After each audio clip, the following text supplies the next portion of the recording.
Բարի երեկո բարեկամներ, եթերում արձագանք լրատվական ծրագիրն է, այսօր օգոստոսի 19 չորեքշաբթի սկսում ենք լուրերի թողարկումը։ Վերջապես ազգային ժողովն ավարտեց մշտական հանձնաժողովների նախագահների թեկնածությունների ընտրության հարցի քննարկումը։ Ազգային ժողով հաշվից հանձնախմբի նախագահ Լիլիթ Մինասյանն ասաց, որ պատգամավորները 12 հանձնաժողովների նախագահների են ընտրելու վաղը օգոստոսի 20-ին։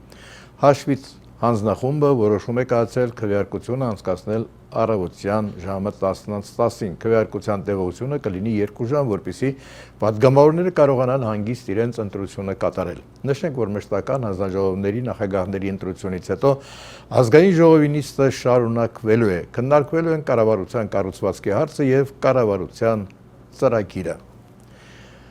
Ազգային ժողովում այսօր օգոստոսի 19-ին քաղաքացիական պայմանագիր խմբակցությունը աշխատանքի եւ բարեկեցության հարցերի մշտական հանձնաժողովի նախագահի պաշտոնում առաջադրեց Նազելի Բաղդասարյանի թեկնածությունը։ Նշենք, որ ըստ Դոնթի Բանաձևի ազգային ժողով 12 մշտական հանձնաժողովներից 8-ը բաժին է հասել ՔՊ-ին, 3-ը ուժեղ Հայաստանին եւ 1-ը Հայաստան խմբակցությանը։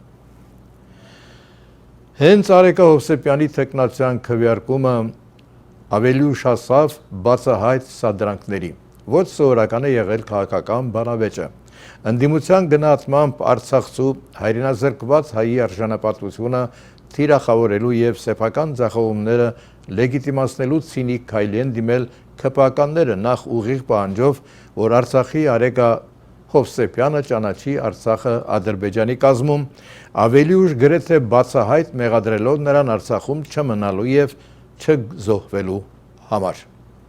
Դուք տեսնում եք, թե ինչպես ազգային ժողովի փոխնախագահը իրավիճակը սադրեց։ Եվրոպական ինտեգրման հանձնաժողովի նախագահի թեկնածության քննարկումից հետո ազգային ժողովում իրավիճակը լարվեց, երբ փոխխոսնակ Վահագն Ալեքսանյանը նախ զգուշացում հայտարարեց ուժեղ Հայաստանից Դավիթ Ղազինյանին, ապա կարգ ու կանոն խախտելու պատճառաբանությամբ դահլիճից հեռացրեց նրան։ Դուրս գալու մի քանի կոչից հետո Ալեքսանյանը հրավիրեց անվտանգության աշխատակիցներին։ ՊՊԾ-10 աշխատակից բառացիորեն մի քանի վայրկյանի ընթացքում հայտնվեցին նիստերի դահլիճում։ Դավիթ Ղազինյանն ինքը դուրս եկավ։ Բանը ուժով հանելուն չհասավ։ Այստեղ ուղղակի երկու բան էլի նկատառում անեմ ձեր ելույթի հետ կապված։ Ասում եք, որ ձեր ելույթի մեծ մասը նվիրված էր քաղաքական բռնաճնշումներին։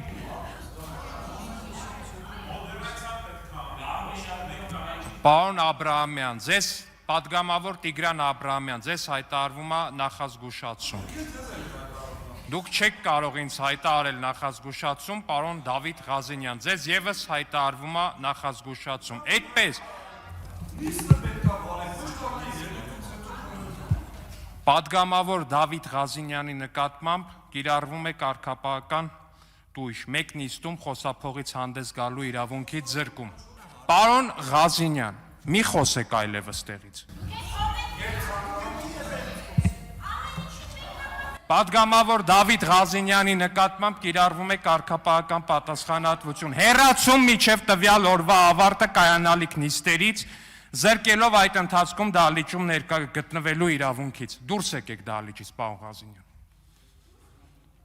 Դուրս եկեք դահլիճից, պարոն Ղազինյան։ Դուրս եկեք դահլիճից։ Դուրս եկեք դահլիճից։ Ես խնդրում եմ, որպեսզի անվտանգության աշխատակիցները մոտենան եւ դուրս անեն պատգամավոր Դավիթ Ղազինյանին։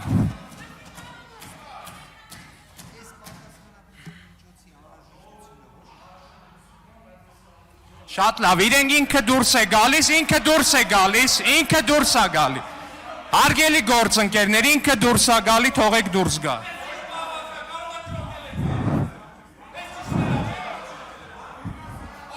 Հանգիստ դուրս է գալիս ինքը։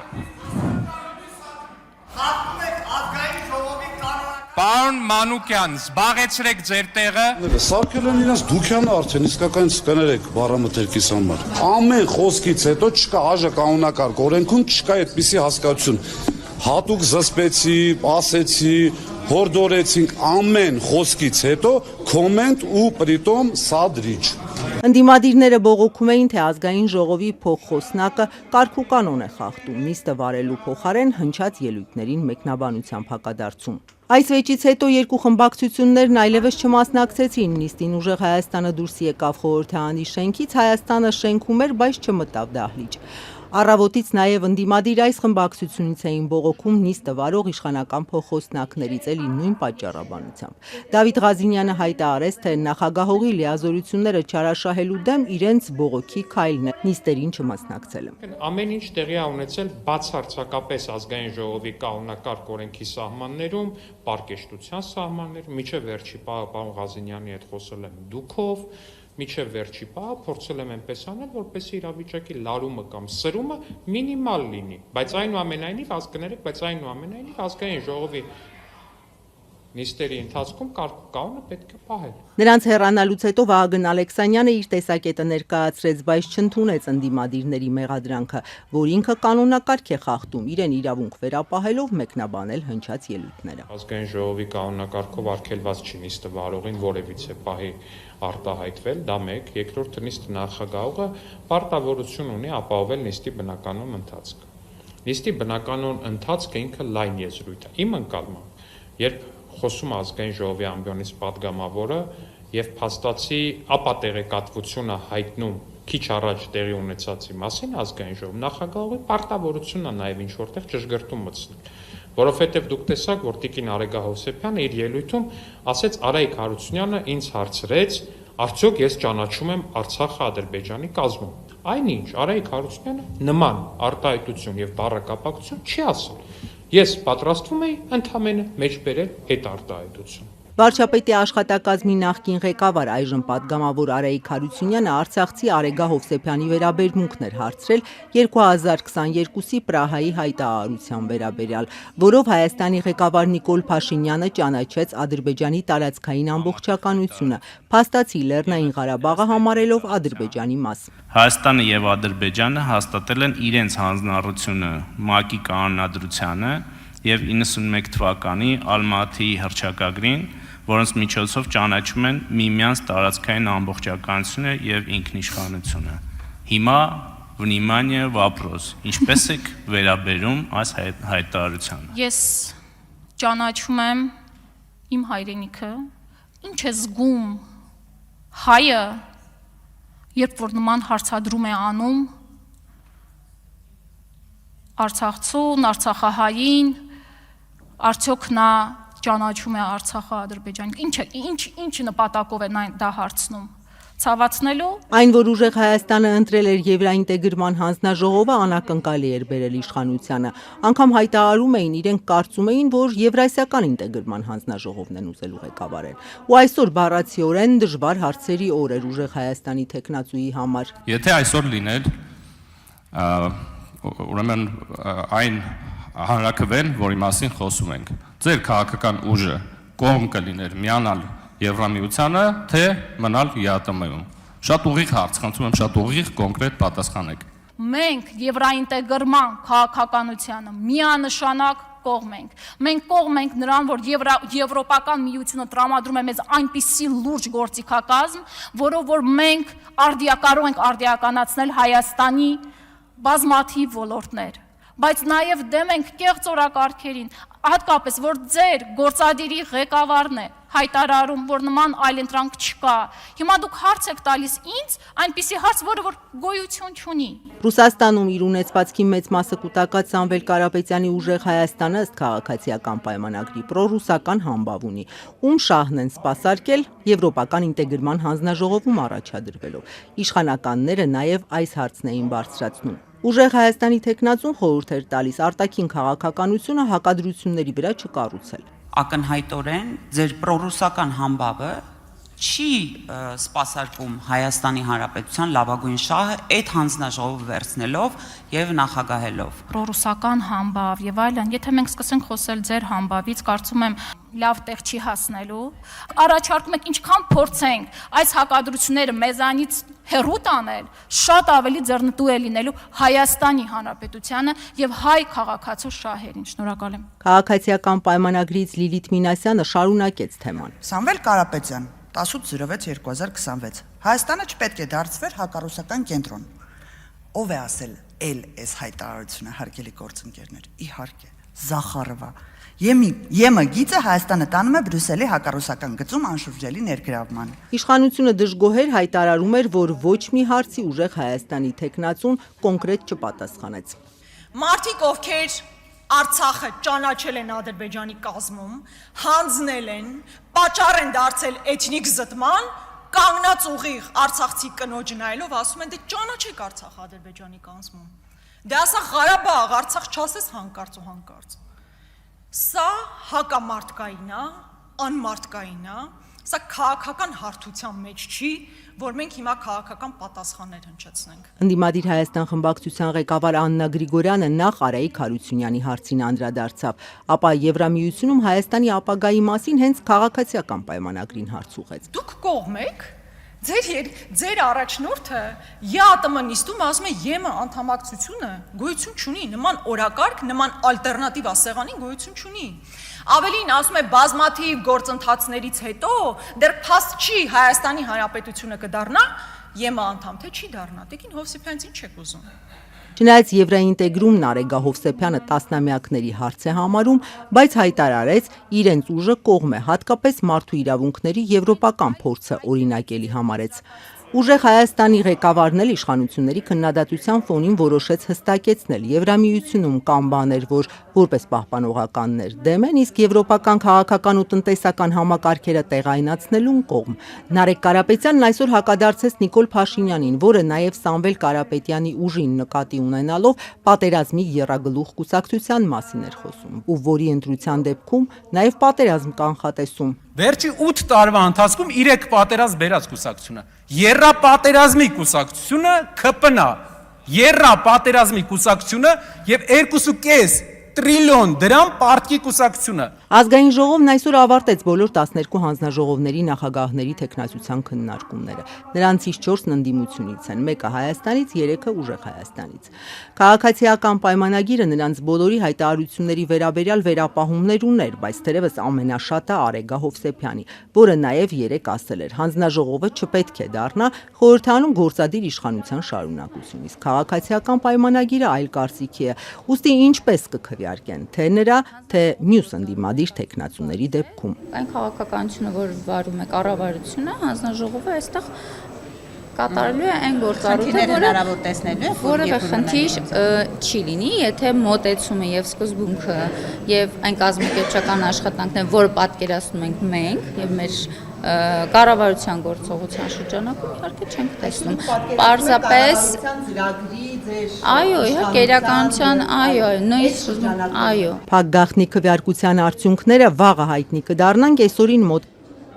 Արդեն 41 օր ճաղերի ետևում գտնվող Արեգ Նազմանոկյանին միայն այսօր թույլատրեցին տեսնել անչափահաս դստերը, որը այսօր իր ծննդյան տարեդարձն է նշում։ Արդեն 41 օր ճաղերի հետևում գտնվող Արեգ Նազմանոկյանին միայն այսօր թույլատրեցին տեսնել իր անչափահաս դստերը, որն այսօր իր ծննդյան տարեդարձն է նշում։ Ավելի քան 1 ամիս մայրիկին չտեսնելուց հետո նրանց հանդիպումը տեղի ունեցավ Աբովյանի կանանց բանտում։ Միայն բազմաթիվ բողոքներից հետո քննիչը թույլ տվեց 14-ամյա երեխային մորն այցելել։ Քննիչը առավոտ կանուխ հայտարարել է մյուս պաշտպանին, որ տեսակցությունը թույլատրված է եւ այս պահին արդեն Արփին տեսակցում է Արեգ Նազմանոկյանի հետ։ Իրավապահները Մայր Հայաստան կուսակցության 46-ամյա անդամին մեղադրում են պետական գաղտնիք պարունակող տեղեկություններ հրապարակելու հոդվածով։ Այդ կուսակցության ղեկավար Անդրանիկ Թևանյանը, որը խորհրդարանական ընտրություններում Բարգավաճ Հայաստանի ցուցակի երկրորդ համարն էր, այս գործով հիմնական մեղադրյալն է։ Իրավապահները նրան լրտեսության պետական դավաճանության հանցանքներ են վերագրում, իսկ Մանուկյանը ըստ քննիչների նրան պետական գաղտնիք պարունակող տեղեկությունները փոխանցողն է եղել։ Երկուսն էլ մեղքը չեն ընդունում։ Թևանյանը սակայն իր հարազատների հետ շփման արգելք չունի։ Արեգ Նազմանոկյանի նկատմամբ նման որոշումը նրա աջակիցները հոգեբանական ճնշում են որակում։ Այս ամենը քաղաքական պատվեր է, այս ամենը հստակ վերևից եկած այս իշխանությունների հրահանգներն են։ Հիմա իրանք լուր են, բաց աչքերով լուր են, բայց մենք չպիտի լռենք։ Ու մինչ քրեակատարողական հիմնարկում մայրն ու դուստրը երկար դադարից հետո առաջին անգամ տեսնում էին իրար, նախկին падգամավորի աջակիցներն ու մի շարք ընդդիմադիր գործիչներ փոքրիկ տորթով եկել էին Եվրամիության գրասենյակ, պահանջելով չլռել մեջբերեմ Հայաստանում քաղաքմանդարկյալների առկայության մասին։ Ուզում եմ, քանի որ իրենք չվերցրեցին այս տորթը, դնել գետնին եւ ուզենամ բոլորս միասին ասենք ամոթ, ամոթ, ամոթ, ամոթ, ամոթ։ Նախկին падգամավոր ընդդիմադիր Զարուհի Փոստանջյանի պնդմամբ Եվրամիությունն անտարբեր է Հայաստանում մարդու իրավունքների խնդիրների նկատմամբ։ Խափանման միջոցները այսպիսի կոշտ սահմանափակումներով ընդունելը հենց հոգեբանական ճնշման մի տեսակ է։ Այսինքն, եթե կնոջը, ով ունի անչափահաս երեխա, իր խնամքին տարեց մարդիկ, դրանք իր ամուսնու ծնողներն են, ովքեր իր հետ են ապրում, եւ նաեւ իր մայրը, որը իր խնամքի կարիք ունի, սա ուղղակի բռնության մի ձևեր են։ Ընդդիմադիր Հայաստան խմբակցության падգամավոր ազգային ժողովի մարդու իրավունքների պաշտպանության հանձնաժողովի նախագահի տեխնացու Լիլիթ Գալստյանը պնդում է, Հայաստանում Եվրամիության ներկայացուցիչները մարդու իրավունքների պաշտպանության հարցերում կրկնակի ստանդարտներ են կիրառում։ Մեր բարագայում լռությունն է նաեւ հանցագործություններ։ Արիքնազը ուղղակի ին քաղաքմանդարկյալների շարքում հերթական զոհերից մեկն է, բայց մենք նաև նրանից առաջ ունեցել ենք Լիդիա Մանթաշյանի դեպքը եւ ունեցել ենք այս միջազգային կառույցների լռությունը։ Ցույցի ընթացքում Եվրամիության գրասենյակից ակցիայի մասնակիցների հետ զրուցելու ոչ ոք չեկավ։ Իշխանությունները հերքում են Հայաստանում քաղաքական հետապնդումները, մատնացույց անելով, որ նման եզրահանգումների նաև միջազգային կառույցները չեն եկել։ Երեկ ի դեպ ավարտվեց Ալեքնաս Մանուկյանի ու Անդրանիկ Թևանյանի գործով նախաքննությունը։ Իսկ Ալեքնաս Մանուկյանի կալանքի հարցը վերաքննիչ ատյանում բողոքարկելու պաշտպանների ջանքերն առայժմ արդյունք չեն տվել։ Փաստաբան Տաթևիկ Սողոյանը չի բացառում, որ այս կերպ փորձում են թույլ չտալ, որ խափանման միջոցի հարցը վերաքննիչը քննի։ Այդ ցկցկումները այնքան տարօրինակ էին եւ հիմիկվա այս մեր անորոշությունն էլ, որ մենք չգիտենք ի վերջո երբ է նշանակել որոշման հրապարակումը եւ արդյոք դատավորը ինչ պատճառաբանությամբ որոշելու այդ սահմանված ժամկետն էլ օրենք ասма բացառիկ դեպքերում կարող է երկարաձգել այնպես, որ այլևս արդեն այս գործը մակագրված լինի նոր դատավորի, չեմ կարող ասել, բայց ամեն ինչ դրա մասին է հուշում։ Պաշտպանի խոսքով առաջիկա օրերին գործը մեղադրական եզրակացությամբ առաջին ատյանի դատարան կուղարկեն, թե երբ կմեկնարկի բուն դատավարությունը դեռ հայտնի չէ։ Այժմ բարեկամներ գովազդային կարճատև դադար։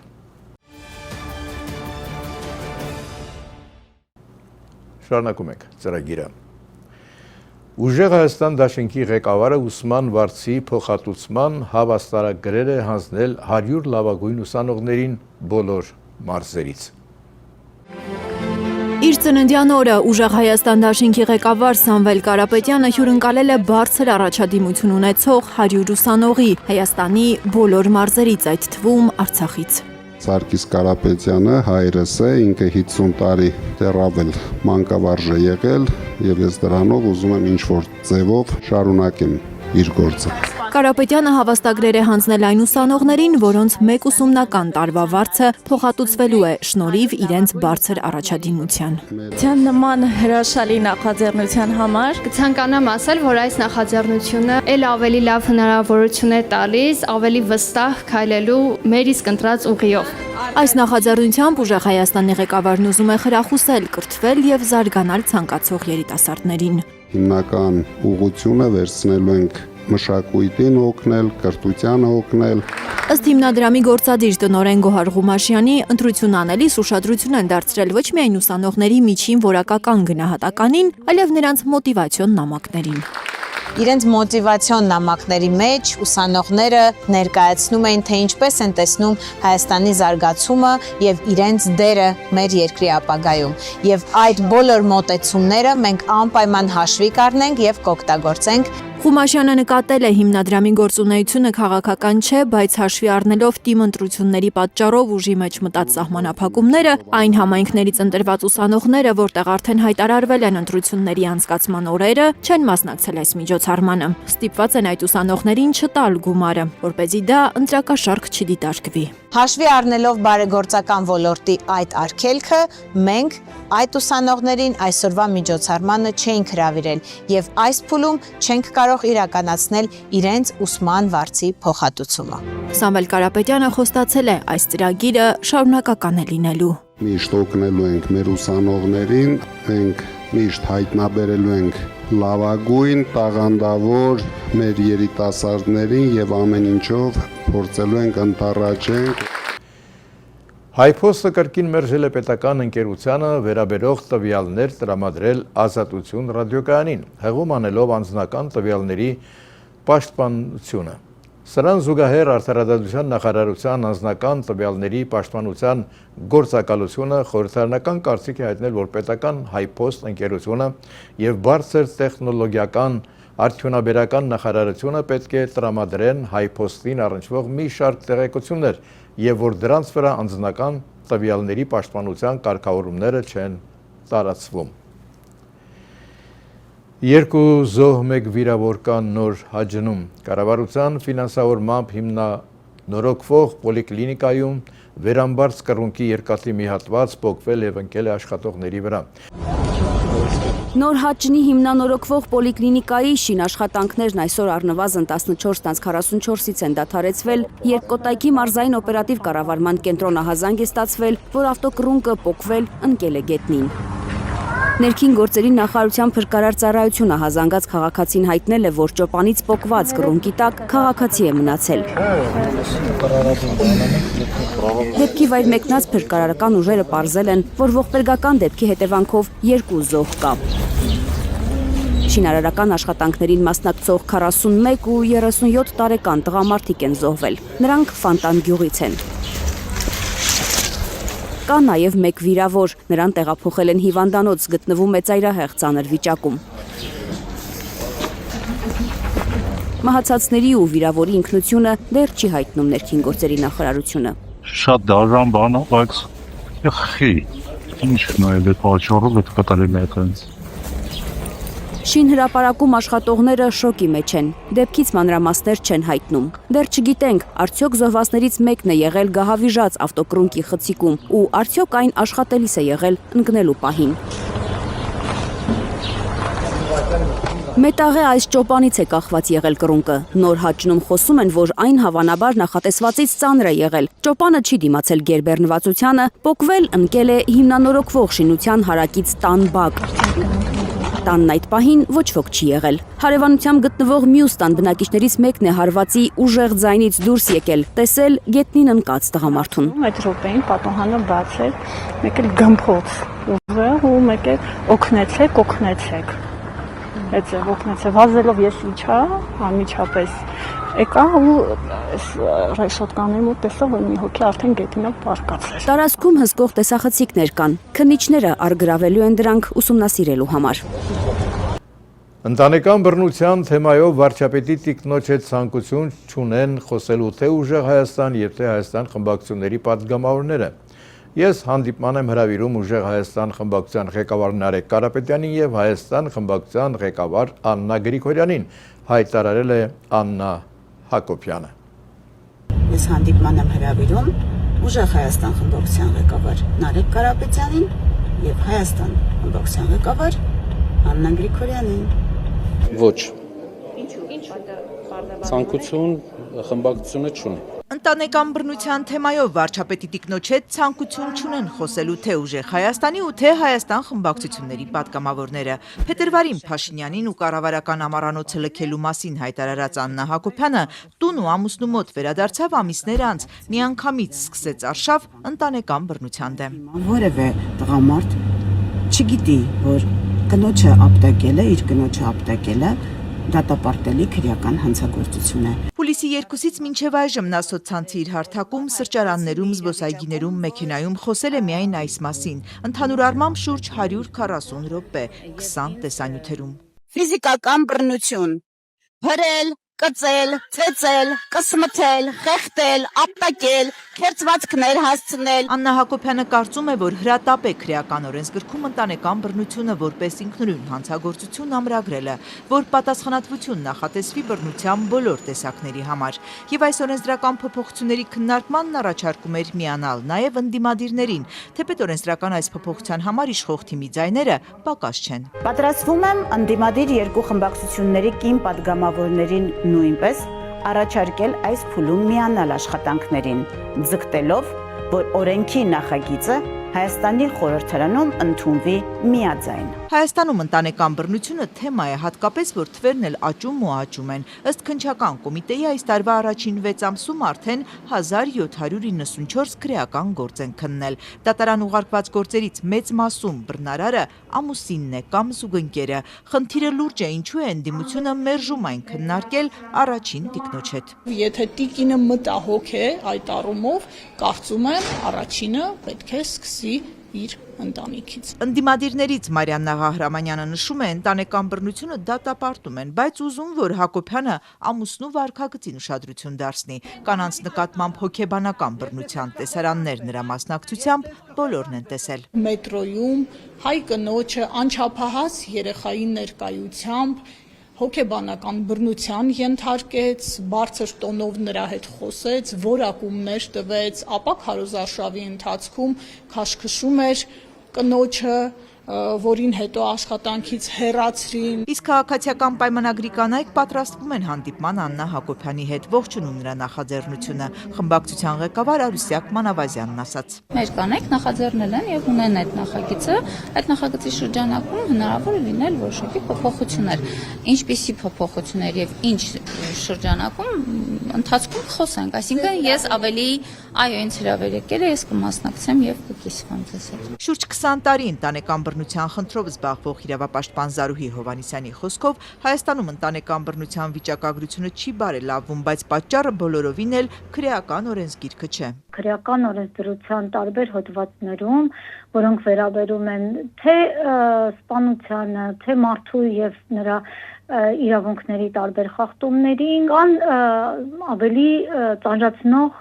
հանգամանքներով պայմանավորված հոդվածներ եւ ընտանեկան բռնության պարագայում, երբ հանցագործությունը կատարվում է մերձավոր ազգականի կողմից, ավելի խիստ պատժելի է։ Վստահ է օրենքի խստացումը ոչինչ չի փոխելու։ Մենք դեռևս չենք կիրառում հավուր պատշաճի այն օրենսդրական բազան, որը արդեն իսկ կա։ Ըստ Հովհաննիսյանի իրավապահ համակարգը չի պաշտպանում բռնության ենթարկված կնոջը, չեն գործում նրան պաշտպանող մեխանիզմները, որոնք կան սևով սպիտակի վրա։ Շրջվում են այդ միջոցները կանանց դեմ եւ փաստացի իրավապահ համակարգը չի կարողանում պաշտպանել կանանց բռնությունից արդեն իսկ ամրագրված օրենքների եւ իրավական կառուցակարգների արկայության պարագայում։ Իրավապահ համակարգի անգործության մասին լսում ենք նաև Աննա Հակոբյանի տեսանյութերում։ Այդ կինը 8 անգամ ուղիղ դիմել է ոստիկանություն իր հանդեպ բռնության դեպքի առիթով, 8 անգամ էլ իր հաղորդումը չի ընդունվել եւ ոստիկանները հավանաբար կրկին ասել են դե տունը ընտանիքը ամեն ինչ պատահում է, բոլորիս տներում էլ պատահում է, ինչ ես պատմություն սարքել, գնա ամուսինը այսօր կծեծի վաղը կսիրի, այսպիսի հայտնի խոսակցությամբ այս կնոջը ուղարկել են հետ 8 անգամ դիմելուց հետո եւ 8 անգամ պաշտպանություն չստանալուց հետո այս կնոջը այդ ամուսինը սպանել է։ Իդեպի տարբերություն կրթությունը նորաձև է շարժման ու կաթողիկոսին գահից իջեցնելու արշավանքի Փաշինյան-Հակոբյան զույգը ընտանեկան բռնության հարցում գոնե հրապարակային հարթակում ներդաշնակ չէ։ Վարչապետը տիկնոջ սկսած այս նոր գործին տեսանյութերով գրառումներով առայժմ չի աջակցում։ Երաժշտական սրտի կուղերձներն են ուժի մեջ։ Այժմ բարեկամներ գովազդային կարճատև դադար։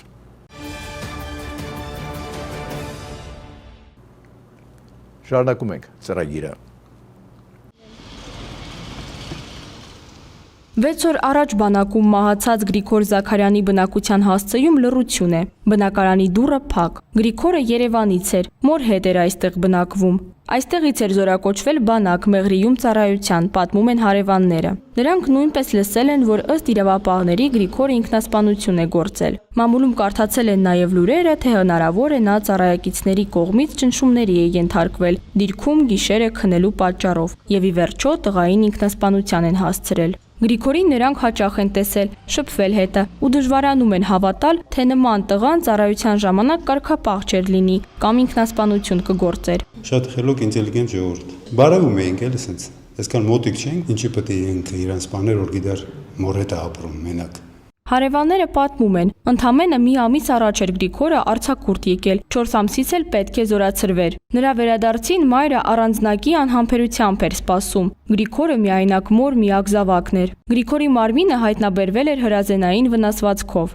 Նրան ինքնասպանության հասցնելու քրեական վարույթով մեկ կալանավորված կա։ Գրիգորի մահվան դեպքը երկրորդն էր վերջին 1 ամսվա մեջ։ Հուլիսի 21-ին էլ հայտնաբերվել էր զինծառայող Նարեկ Թորոսյանի մարմինը։ Քրեական վարույթը կրկին նախաձեռնվել էր ինքնասպանության հասցնելու հոդվածով։ Նարեկի դեպքում լրատվամիջոցները գրել էին. տեղի ունեցածին ծեծ էր նախորդել։ Նրա մահվան դեպքով հարուցված վարույթով կալանավորվել են 2 զինծառայող։ Ոչ Նարեկի, ոչ Գրիգորի մահվան վերաբերյալ մանրամասներ քննչական կոմիտեն չի հաղորդում։ Բանակում արդեն 1 տասնյակից ավելի նման մահեր են արձանագրվել այս տարվա սկզբից ի վեր։ Տվյալներն ամփոփել էր Հելսինկյան քաղաքացիական ասամբլեայի Վանաձորի գրասենյակը։ Զինված ուժերում կարգապահության հետ խնդիրներ կան։ Քրեական ենթամշակույթ է բանակ մտել, որն էլ հանգեցրել էր արատավոր բարքերի։ Այսպիսին է Պաշտպանության նախարարության մեկնաբանությունը բանակում հաճախացած ինքնասպանությունների կամ ինչպես ոլորտի փորձագետներն են ասում, ինքնասպանություն որակված սպանությունների։ Մինչ հասարակությունն ու ոլորտի մասնագետները պետությունից, Պաշտպանության նախարարությունից պահանջում են քայլեր ձեռնարկել նման ողբերգությունները կանխելու համար, Գրիգորի մահվան դեպքից հետո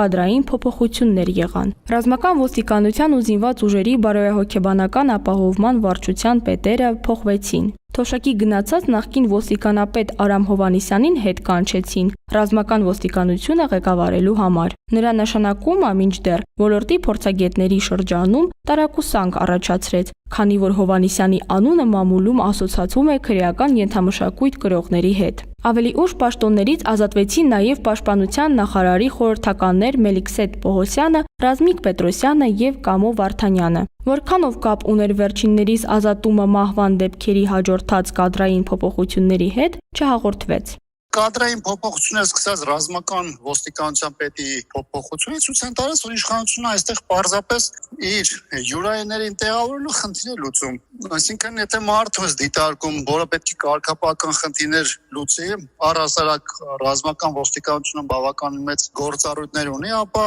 այդտեղ պետք է նշանակվեն մարդիկ, ովքեր տիրապետում են նախ բանակային առօրյային, ճիշտ պատկերացումներ ունեն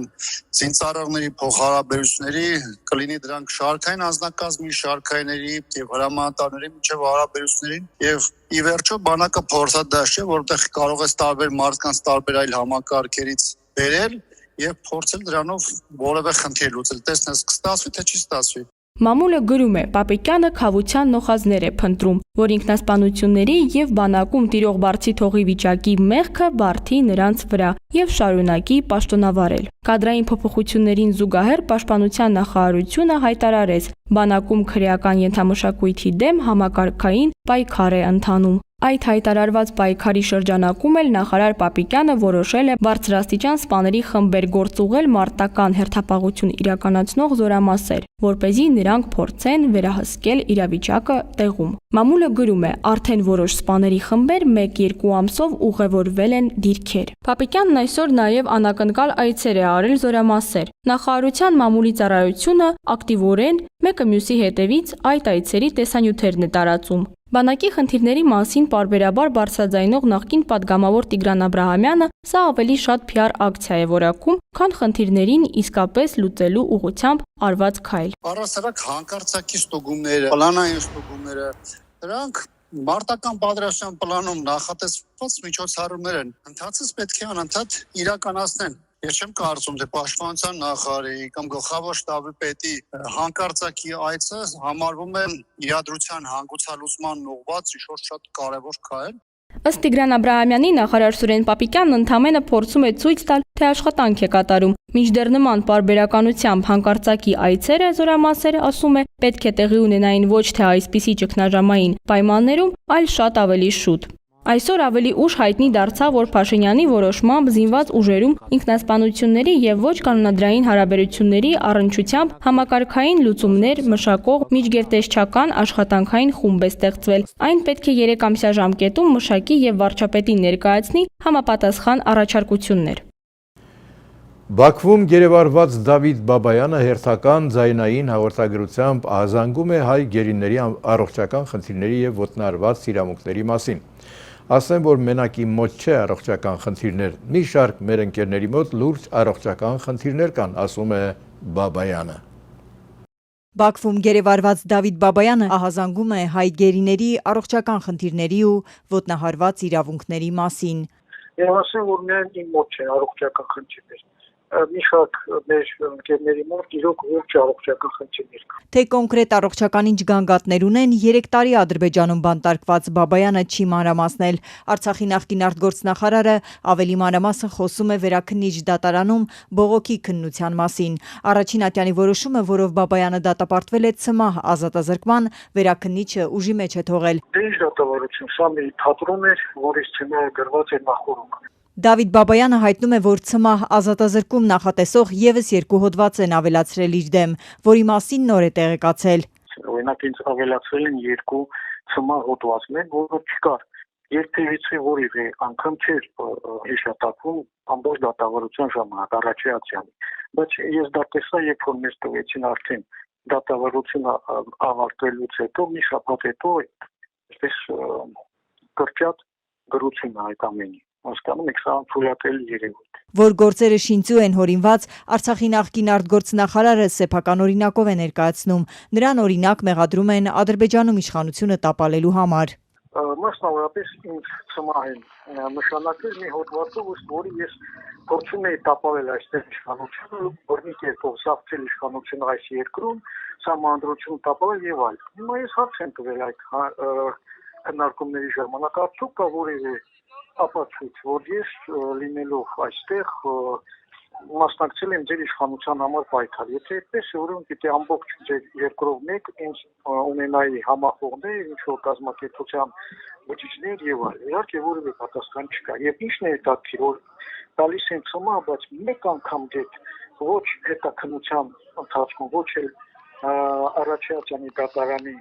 դատավարության ընթացքում, ոչ այստեղ նման հարց չեն տվել։ 20 տարուց մինչև ցմահ ազատազրկման դատապարտված 19 հայ գերիները ադրբեջանական դատարաններից օբյեկտիվ դատաքննության ակնկալիք չունեն։ Բոլոր ատյաններում անցնում են, որ հետո դիմեն միջազգային դատարան։ Հայերից միայն նախկին պետնախարար Ռուբեն Վարդանյանն է հրաժարվել վճիռը վիճարկել եւ առայժմ միայն նրա գործով է հաջողվել մարդու իրավունքների եվրոպական դատարան գանգատ ներկայացնել։ Երբևէ զինվորական պաշտոն չզբաղեցրած ու ընդամենը 4 ամիս պաշտոնավարած Ռուբեն Վարդանյանին Բաքուն մեղադրում է մի շարք ծանր հանցանքների, այդ թվում Ադրբեջանի դեմ պատերազմ ծրագրելու, նախապատրաստելու եւ իրագործելու ահաբեկչության ֆինանսավորման մարդկանց տեղահանելու համար։ Հետաքրքիր իհարկե զարգացումներից է նաեւ այն, որ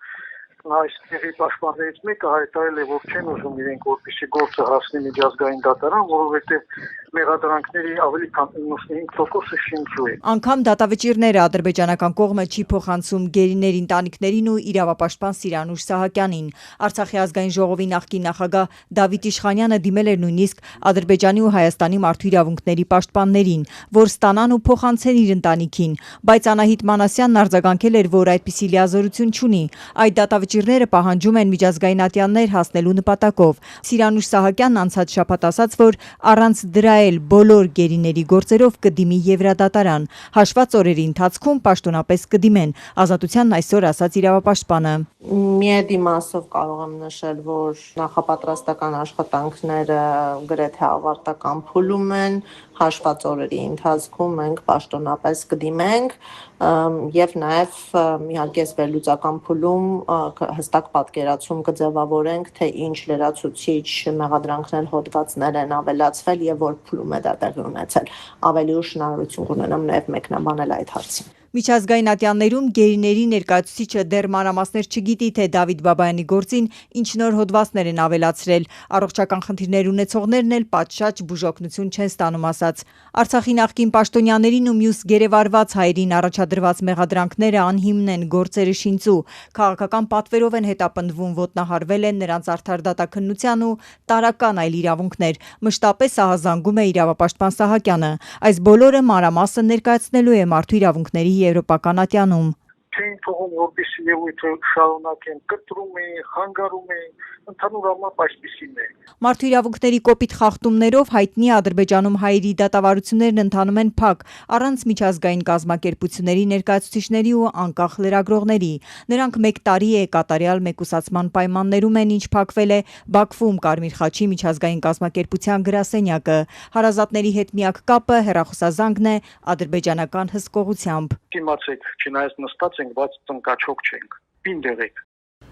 Բաքուն եւ Աստանան քննարկել են ռազմական համագործակցության հեռանկարները, հաղորդում է Ադրբեջանի պաշտպանության նախարարությունը, նշելով, որ այսօր Բաքվում կայացել են երկու երկրների ռազմական գերատեսչությունների ներկայացուցիչների շտաբային բանակցությունները։ Դրանց ընթացքում ադրբեջանական եւ ղազախական պատվիրակությունները քննարկել են երկկողմ ռազմական համագործակցության վիճակը եւ 2027 թվականի գործակցության երկկողմ պլանը, հաղորդում է ադրբեջանական գերատեսչությունը։ Ուկրաինայում անհրաժեշտ է օրինական եւ անվտանգ մեխանիզմ գտնել, որը թույլ կտա ընտրություններ անցկացնել նույնիսկ շարունակվող պատերազմի պայմաններում, հայտարարել է երկրի պաշտպանության նախկին նախարարը։ Միխայել Ֆեդորովը շեշտել է, ժողովրդավարական գործընթացները չեն կարող անորոշ ժամանակով դադարեցվել Ռուսաստանի սանձազերծած պատերազմի պատճառով։ Դեմոկրատիա не може бути։ Ժողովրդավարությունը չի կարող Ռուսաստանի պատանդը լինել։ Մենք հենց նրա համար ենք պայքարում, որ մնանք եվրոպական ազատ պետություն։ Մենք պետք է գտնենք օրինական, անվտանգ եւ իրատեսական մեխանիզմ, որը թույլ կտա Ուկրաինային վերականգնել լիարժեք գործող ժողովրդավարական գործընթացը նույնիսկ երկարատև պատերազմի պայմաններում։ Системна криза управління։ Ուկրաինայում նախագահական ընտրություններ պետք է անցկացվեին 2024 թվականին, սակայն 2022-ին Ռուսաստանի ներխուժումից հետո երկրում ռազմական դրություն սահմանվեց, ինչն արգելում է ընտրությունների անցկացումը։ Նախագահ Վլադիմիր Զելենսկին բազմիցս հայտարարել է, որ ընտրություններ անցկացնելու համար պետք է փոխվի օրենքը եւ ընտրողների ու ընտրատեղամասերի անվտանգության հուսալի երաշխիքներ տրվեն, այդ թվում Արևմուտքի կողմից։ Երեկոյան հրապարակած տեսաուղերձում Ֆեդորովն ընդունել է, որ պատերազմի ժամանակ ընտրությունների կազմակերպումը բարդ է։ Նա նաեւ քննադատել է իշխանություններին երկրում կոռուպցիայի եւ իր գնահատմամբ կառավարման համակարգում տիրող ճգնաժամի համար։ Реалістичний մեխանիզм։ Մենք բախվում ենք համակարգային կառավարման ճգնաժամի։ Հին համակարգը շատ հաճախ ապրում է իր սեփական կանոններով։ Այն պաշտպանում է իրեն, վախենում է փոփոխություններից։ Որոշումները կայացնում է դանդաղ եւ կարող է պատժել նախաձեռնողականությունը, միաժամանակ պարգևատրելով հավատարմությունը։ Ухвалює рішення. Вона може карати за ініціативу і винагороджувати за лояльність։ 35-ամյա Ֆեդորովը պաշտպանության նախարար նշանակվեց այս տարվա հունվարին եւ ազատվեց ուղիղ 6 ամիս անց։ Այդ ժամանակ նախագահ Զելենսկին նաեւ այլ վերադասավորումներ արեց կառավարությունում, փոխելով նաեւ վարչապետին, սակայն ամենամեծ իրարանցումն առաջացրեց հենց Ֆեդորովի պաշտոնակությունը։ Ուկրաինացիներն այդ օրերին ցույցեր արեցին, պահանջելով վերականգնել նրան պաշտոնում։ Իր պաշտոնավարման կարճ ընթացքում Ֆեդորովը կարողացավ մի քանի կարևոր բարեփոխումներ անել ռազմաճակատի համար եւ էապես ավելացնել տարբեր տեսակի եւ հեռահարության անօթաչուների արտադրությունը։ Հենց նրա օրոք ուկրաինական ուժերը սկսեցին արդյունավետ հարվածել Ռուսաստանի խորքում գտնվող թիրախներին եւ կարողացան մարտի դաշտում իրավիճակը massամբ շրջել իրենց օգտին։ Ազատումից հետո Ֆեդորովը քննադատեց զինված ուժերի այդ ժամանակվա հրամանատար Ալեքսանդր Սիրսկիին, նշելով, որ ռազմական ոլորտի կառավարման եւ պատերազմը վարելու շուրջ նրա հայտ ունեցած տարաձայնությունները դարձան իրազատման պատճառը։ Զելենսկին եւս բացահայտորեն դժգոհում էր նրանց միջև լարվածությունից։ Արդյունքում Սիրսկին եւս ազատվեց պաշտոնից, իսկ պաշտպանության նոր նախարար նշանակվեց Եվգենի Խմարան, ում թեկնածությունը խորհրդարանը հաստատեց այսօր։ За 312 рішення прийнято. Покажіть по фракціях, будь ласка, шановні колеги. Ուկրաինայում կոռուպցիայի եւ կառավարման ճգնաժամի մասին նախկին նախարարի հայտարարություններից ժամեր անց իրավապահներն այսօր խուզարկել են նախագահի աշխատակազմի ղեկավարի տեղակալ Իրինա Մուդրայի գրասենյակը։ Ազգային հակակոռուպցիոն բյուրոն եւ մասնագիտացված հակակոռուպցիոն դատախազությունը հայտարարել են, որ հատուկ գործողություն են իրականացնում հանցավոր կազմակերպության դեմ։ Այլ մանրամասներ իրավապահները չեն ներկայացրել, միայն հայտնել են, որ կազմակերպության գործունեությանը մասնակցել են նաեւ նախագահի աշխատակազմի բարձրաստիճան պաշտոնյաներ, առանց անուններ նշելու։ У нас спасение родового Раина, правильно? Իսկ Զելենսկիի աշխատակազմի ու կառավարության պաշտոնյաների անուններն առաջին անգամ չէ, որ կապվում են կոռուպցիոն գործերի հետ։ 2025-ի նոյեմբերին իրավապահները խուզարկեցին նախագահի աշխատակազմի այն ժամանակվա ղեկավար Անդրեյ Երմակի տունը։ Նա կասկածվում է փողերի լվացման, մասնավորապես Կիևի մերձակայքում էլիտար շինարարության ընթացքում հանցավոր ճանապարհով ստացված մոտ $10 միլիոն օրինականացման մեջ։ Երմակն օրեր անց ազատման դիմում գրեց, իսկ արդեն 2026-ի մայիսին կալանավորվեց, նախքան կազատվեր գրավի դիմաց։ Նա հերքում է մեղադրանքները։ Երմակի անունը կապվում էր նաև էներգետիկ ոլորտի կոռուպցիոն սկանդալի հետ։ Այս գործի շրջանակում մի շարք պաշտոնյաներ մեղադրվում էին հանցավոր սխեմաներով մոտ $100 միլիոն կաշառք վերցնելու եւ փողերի լվացման համար։ Էներգետիկ ոլորտում պայթած սկանդալի պատճառով աշխատանքից ազատվեցին էներգետիկայի նախարարը, նրա տեղակալը, արդարադատության նախարարն ու էներգետիկ ոլորտի մի շարք մարզային ընկերությունների ղեկավարներ։ Ըստ մամուլի հրապարակումների կոռուպցիոն սխեմայի կենտրոնում կանգնած էր գործարար Տիմուր Մինդիչը, որը նախագահ Զելենսկիի վաղեմի գործընկերն է։ Վերլուծաբանները նույնիսկ գրում էին, որ այս սկանդալը վտանգում է նաև նախագահի դիրքերը։ Արդյունաբերական եւ ենթակառուցվածքային օբյեկտներին ուկրաինական հարվածների հետևանքները զգալի են, բայց ոչ քրիտիկական, այսօր Մոսկվայում կայացած խորհրդակցության ժամանակ հայտարարել է Ռուսաստանի նախագահ Պուտինը։ Մի շարք գործոններ, այդ թվում արտաքին ճնշումը եւ ահաբեկչական հարձակումները դանդաղեցնում են տնտեսական աճի տեմպերը, նշել է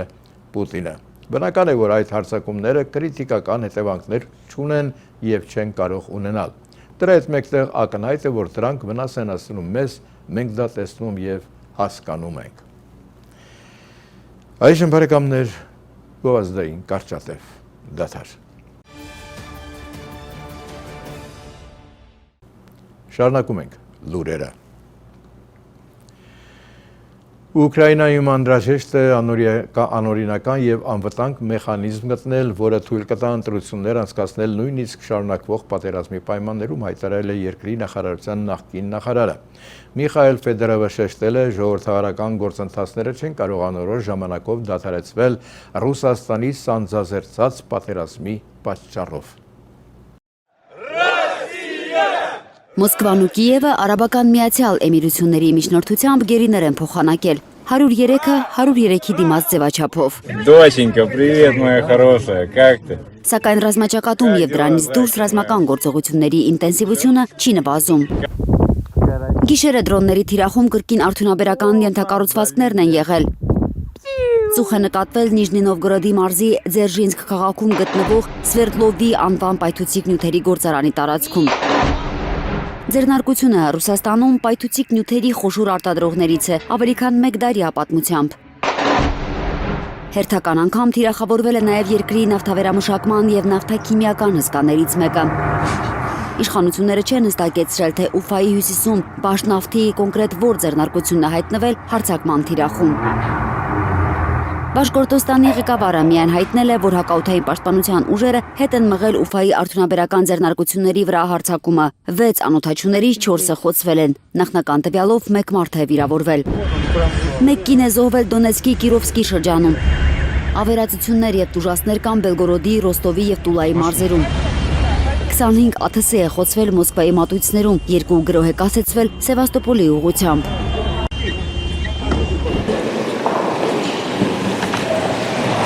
Terroristische атаки на объекты промышленности. Ռուսաստանի ենթակառուցվածքների վրա ահաբեկչական հարձակումներից քրիտիկական հետևանքներ չկան, չեն եղել եւ չեն կարող լինել, բայց այդ հարձակումները վնաս հասցնում են։ Они нам, конечно, наносят, это очевидно. Չի նվազում նաև ռուսական հարվածների ինտենսիվությունը։ 1 մարդ է զոհվել, 6-ը վիրավորվել Զապորոժիեում։ Մոսկվան հաստատել է միայն Չեռնոմորսկ նավահանգստի վառելիքի պահեստներին ռուսական զինուժի հարվածները։ Ուկրաինայում նորից քննարկվում է ընտրությունների անցկացման հարցը։ Պաշտպանության նախկին նախարար Միխայել Ֆեդորովը հայտարարել է, որ անհրաժեշտ է գտնել ընտրությունները վերսկսելու օրինական եւ անվտանգ մեխանիզմ, նույնիսկ պատերազմի պայմաններում։ Ֆեդորովը հիմնականում խոսել է պատերազմի ընթացքում կոռուպցիայի եւ իր գնահատմամբ կառավարման համակարգային ճգնաժամի մասին։ Ռազմաքաղաքական զարգացումներին զուգահեռ նոր լարվածություն է առաջանում ռուս-թուրքական հարաբերություններում։ Հայտնի է դարձել, որ Թուրքիան կարող է Ուկրաինային փոխանցել իր պահեստներում եղած ամերիկյան սպառազինության մի զգալի խմբականակ, այդ թվում բալիստիկ եւ կասետային մարտագլխիկներով հրթիռներ։ Փաթեթի ընդհանուր արժեքը մոտ $280 միլիոն է գնահատվում։ Մոսկվայի արձագանքը ըստ փորձագետների չափազանց զգուշավոր չի ուշացել։ Ռուսաստանի արտգործնախարարությունը Վաշինգտոնից եւ Անկարայից բացատրություններ է պահանջել եւ նախազգուշացրել, որ նման սպառազինության հնարավոր փոխանցումը կարող է բացասաբար անդրադառնալ ռուս-ամերիկյան եւ ռուս-թուրքական հարաբերությունների վրա։